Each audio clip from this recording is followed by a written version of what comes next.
A very warm welcome to you at Cosmos booth at IMTEX 2025.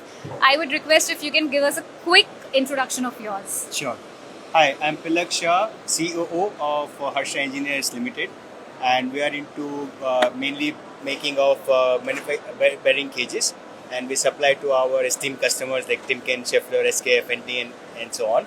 And we've been using machines from Cosmos or UG from last 15-20 years. Wonderful, sir. So I would just like to understand your overall experience visiting Cosmos's booth in IMTEX 2025. Sure.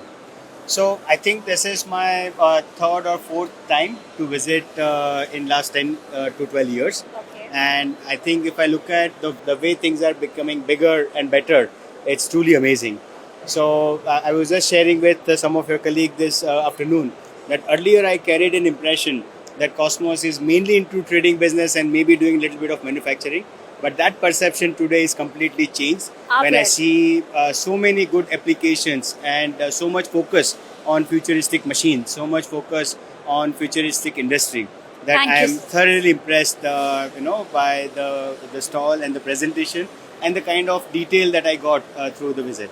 Thank you so much, sir. Thank you so much for your kind words. Thank we you. really look forward to buy you more and more machines for your company Sure. and make this partnership long. Sure. Thank you very much.